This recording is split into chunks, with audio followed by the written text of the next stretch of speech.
Olá, pessoal! Hoje, na nossa aula sobre distúrbios de desenvolvimento, eu vou falar sobre a minha área de especialidade e de atuação, que são os transtornos de aprendizagem. Sejam bem-vindos. Bom, e que são os transtornos de aprendizagem, transtornos específicos de aprendizagem? Como eu já disse, eu trabalho com DSM-5 e CID-11, e segundo o DSM-5, a gente tem as seguintes características e critérios para identificar um transtorno específico de aprendizagem. Uma dificuldade persistente para aprender habilidades acadêmicas fundamentais, conforme indicado pela presença de ao menos um dos sintomas abaixo e que persista por pelo menos 6 meses. Então, não pode ser temporário e tem que ter pelo menos um dos sintomas que são leitura de palavras de forma imprecisa ou lenta e com esforço, dificuldade para compreender o sentido do que é lido, tá? Consegue ler, mas não consegue entender, interpretar, compreender, dificuldade para ortografar, né, para escrever, dificuldade com a expressão escrita como um todo, né, em diferentes contextos, em diferentes materiais, com diferentes materiais, né? Dificuldade para dominar o senso numérico, fatores numéricos ou cálculo, e quando a gente fala cálculo, a gente vai além dos cálculos matemáticos escolares, eu já vou falar disso quando falar de descalculia. Dificuldades no raciocínio de uma forma geral, dentro dessa perspectiva acadêmica.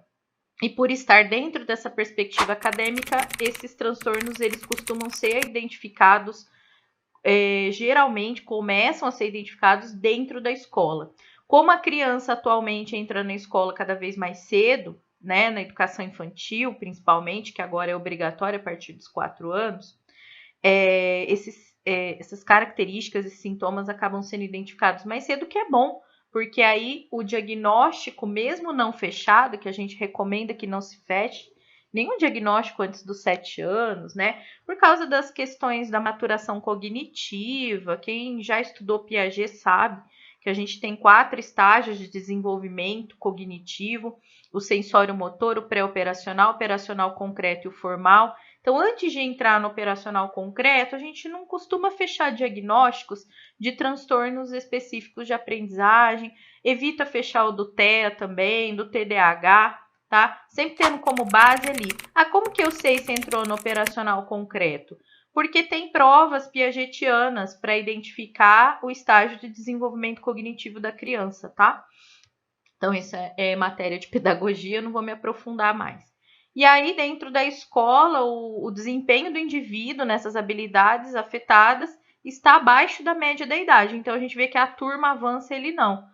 Devem estar presentes desde os primeiros anos escolares, né? Então, vamos supor que você começou com um transtorno aí de leitura quando você tinha uns 30 anos. Pode ser um comprometimento neurológico ali, uma lesão, alguma coisa, não necessariamente uma dislexia, por exemplo. O transtorno de aprendizagem não pode estar associado à deficiência intelectual, atraso global de desenvolvimento, deficiências auditivas ou visuais ou outro transtorno neurológico. Então, ele é único. Tanto que as áreas afetadas do cérebro, elas são hoje quase que completamente identificadas. Quais são esses transtornos, então? Você vê o guarda-chuvinha porque é um espectro. Se é um espectro, cada indivíduo vai apresentar características próprias em intensidade, em frequência e em padrão, tá?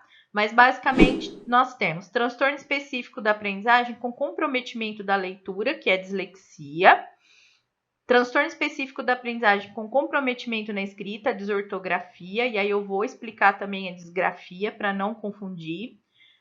Transtorno específico da aprendizagem com comprometimento na matemática, que é a descalculia.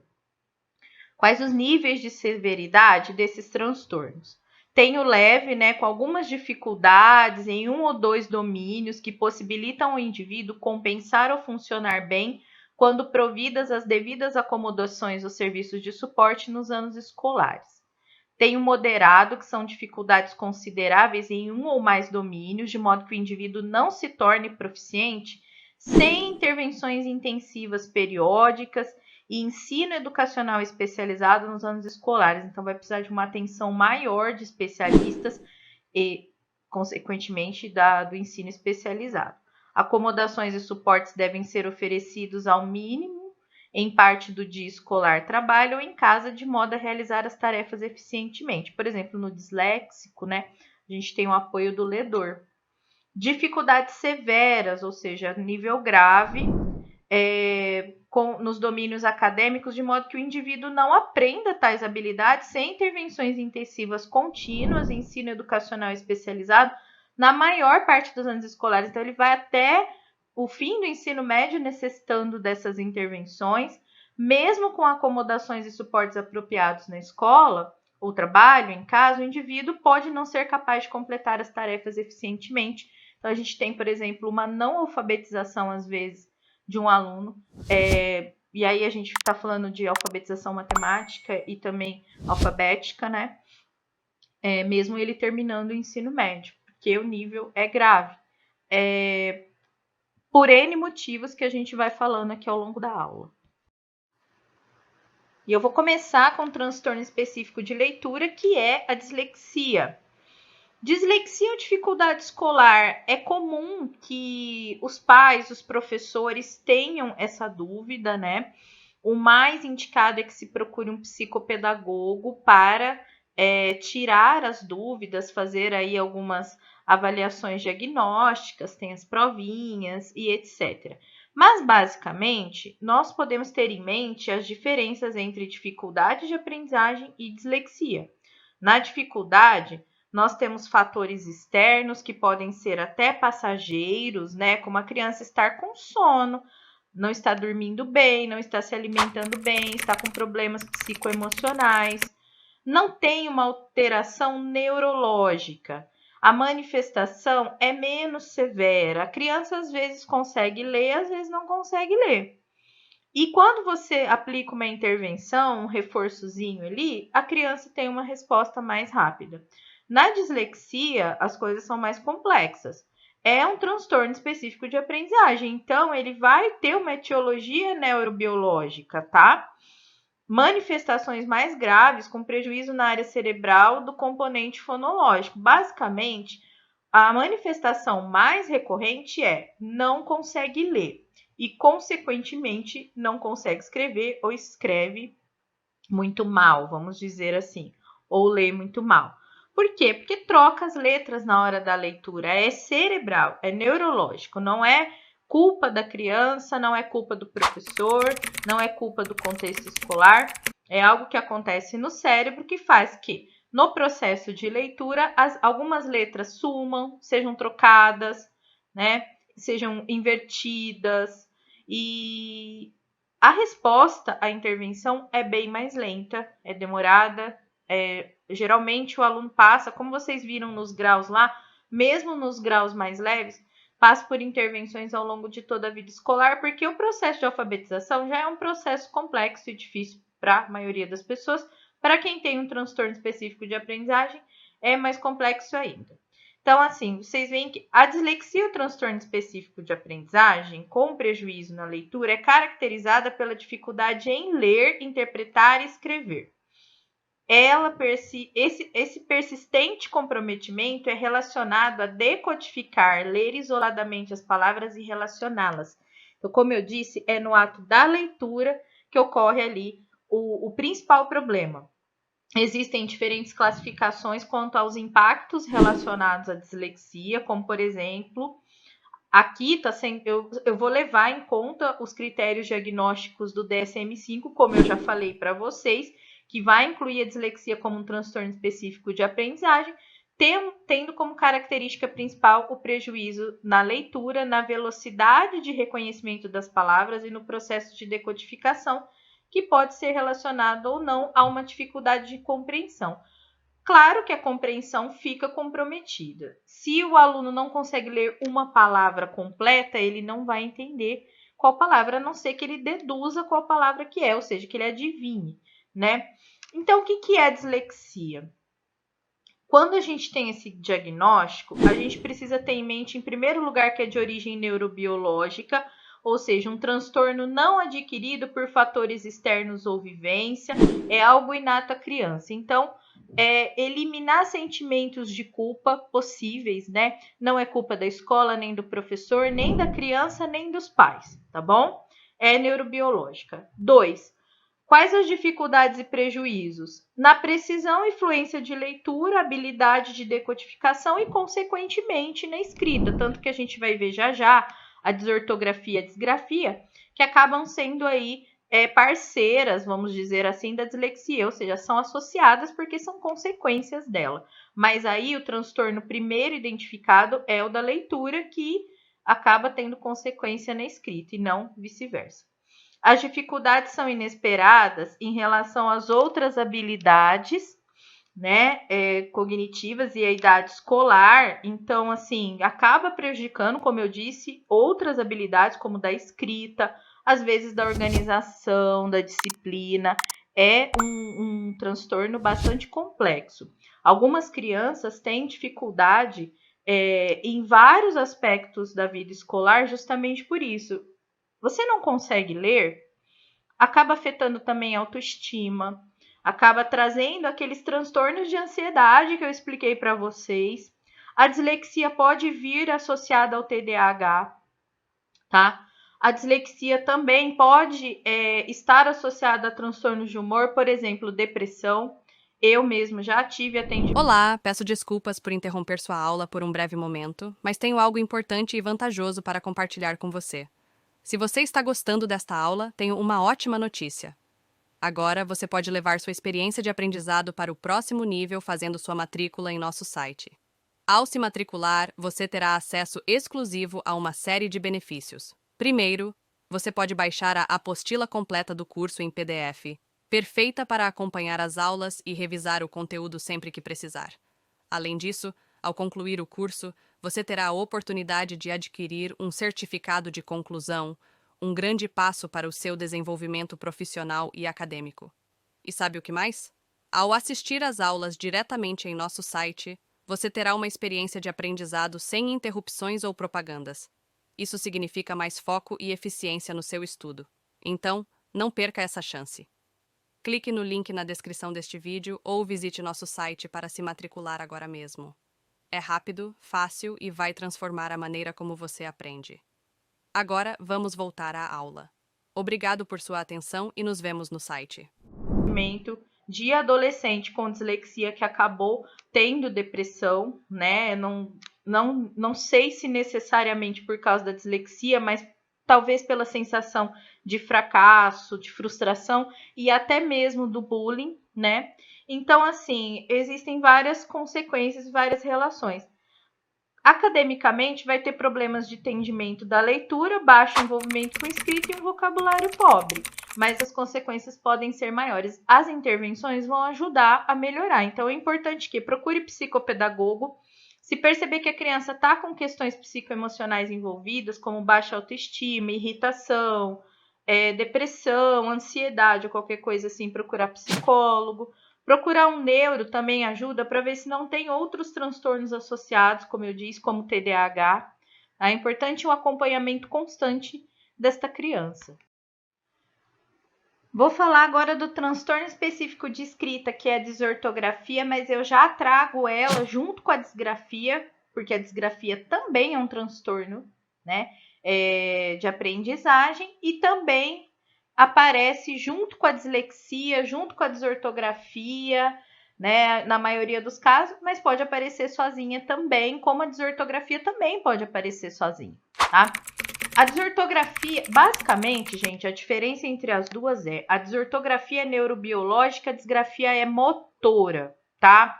Então, a disgrafia, a famosa letra feia, ela pode surgir ou por segurar o lápis e a caneta de forma errada, ou algum problema na coordenação motora fina relacionado a uma deficiência, relacionado a outros transtornos motores. A gente ainda vai estudar os transtornos motores, né? Mas não tem um comprometimento neurobiológico que desencadeou essa disgrafia, né? Ela está relacionada a essa questão motora. O comprometimento neurológico é na desortografia. A desortografia pode gerar uma disgrafia, que é uma letra feia? Pode, tá? Mas a disgrafia ela pode aparecer sozinha também. E a dislexia, que vocês acabaram de ouvir, pode ocasionar as duas coisas.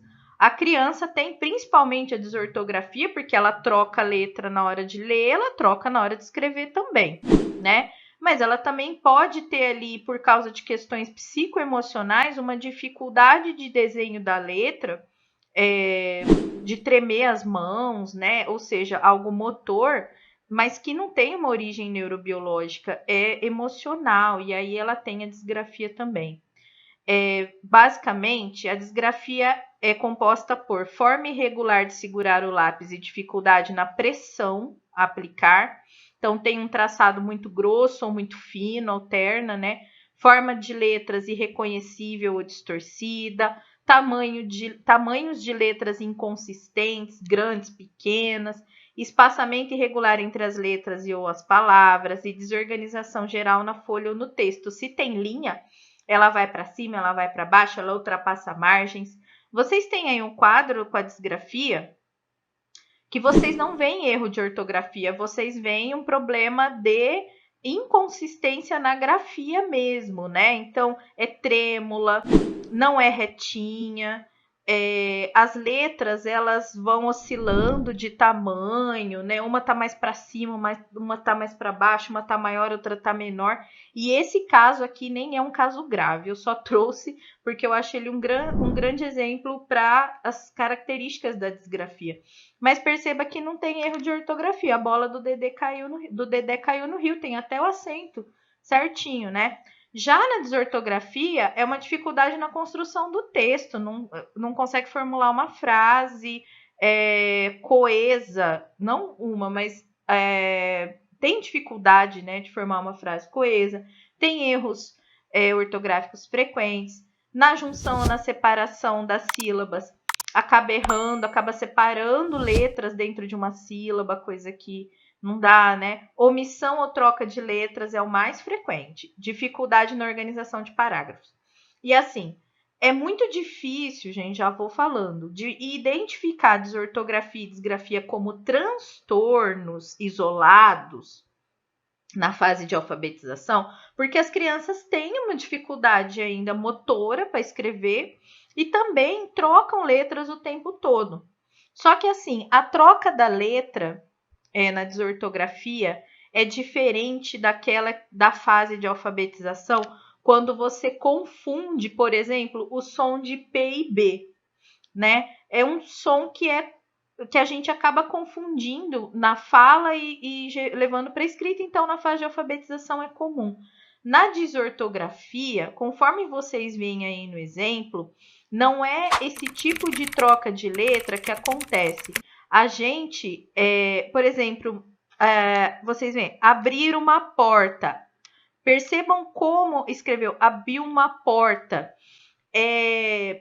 A separação de letras é diferente, a escrita é diferente, não é aquela troca comum, né, que a gente vê nas crianças. E percebam que a disgrafia, nesse exemplo, também junto com a desortografia, né? Porque a gente vê o traçado irregular, letras maiores, letras menores, né? Olha a última frase, a asa do morcego, as asas de morcego. Não dá para identificar o as, não dá para identificar a palavra morcego. Então, assim, é uma garatuja praticamente, né? Só que a gente não consegue fechar um diagnóstico se tiver ainda na fase de alfabetização, 7, 8 anos. A gente tem que esperar. A gente já percebe que a grafia é diferente daqueles erros comuns que aparecem na fase de alfabetização. E aí, quando a gente tem dúvidas em relação a dificuldades e transtornos de aprendizagem, quem a gente procura? Além do professor, lógico, que indica aí a presença de um problema, de uma dificuldade. A gente procura o psicopedagogo, que é o profissional mais adequado para identificar essas características e levantar uma hipótese diagnóstica. E ele vai encaminhar para outros especialistas que vão ajudar aí tanto no diagnóstico, gente, quanto na intervenção em relação a esses transtornos. Se você quiser saber mais como que um psicopedagogo pode ajudar, eu coloquei um link com uma matéria né, sobre as intervenções em relação aos transtornos de aprendizagem. Tem algumas dúvidas, né, que são respondidas. Na dúvida se é dificuldade ou transtorno, eu coloquei o vídeo da colega de profissão, Daniela Jansen, psicopedagoga, em que ela explica certinho diferença entre dificuldade e transtorno. E quem quiser também acessar o canal dela e ter mais informações, eu acho importante. Mas em relação a todos os transtornos que eu estou falando aqui, disgrafia, desortografia, dislexia e agora, daqui um pouco, a descalculia, o psicopedagogo tem o papel fundamental de planejar uma intervenção e também de identificar as características que vêm do professor, que vêm da escola, e também de levá-las a especialistas para, em conjunto, fecharem o diagnóstico em relação a esse transtorno. Então, a descalculia, ela pode aparecer junto com a dislexia, o que reforça ainda mais a necessidade de um diagnóstico adequado, intervenção efetiva, né, mais cedo possível. Não se trata de um simples problema com a matemática. A descalculia vai além disso, não é só uma dificuldade, né? Então, uma criança com descalculia, ela tem dificuldade de entender, por exemplo, que o número 1 é representado pela palavra 1. Ela não consegue fazer essa associação, entre outras características, né? Esse distúrbio afeta também a memória. O aluno não consegue lembrar com clareza e coerência fatos com características numéricas, como datas, horas, ordens de eventos. Eles compreendem a lógica, né, por trás da matemática, mas eles não conseguem aplicar esse entendimento de forma prática no dia a dia. Então, até a idade, gente, acaba sendo difícil. Por exemplo, eles conseguem entender, às vezes, em anos a idade, mas não os meses. Então, é uma dificuldade, é um transtorno, né? Não é só uma dificuldade. Como características, ignora números e tem dificuldades em contar objetos, estabelecer ordem lógica, não consegue identificar quantidades e dimensões de objetos, tamanhos, por exemplo, tem dificuldade de reconhecer símbolos numéricos. Geralmente aparece antes da idade escolar essa dificuldade. A criança não consegue jogar com os colegas porque ela não consegue entender regras que envolvam números. A amarelinha, por exemplo, não consegue entender como é que funciona aquela sequência, sabe? Então, na escola, já na educação infantil, eles começam a apresentar algumas dificuldades, mesmo ainda não estando na fase de alfabetização. Tem dificuldade de identificar os números e as quantidades que eles representam. Então, assim, vamos supor que tem uma piscina com bolinhas, eles não conseguem entender que maior e menor quantidade não é nem só uma questão de contar. Problemas em entender as 4 operações básicas, né? Soma, subtração, multiplicação e divisão. Apresenta formas de contar rudimentares, usando sempre os dedos, e mesmo assim com dificuldade, enquanto que os colegas avançam para operações mentais mais complexas.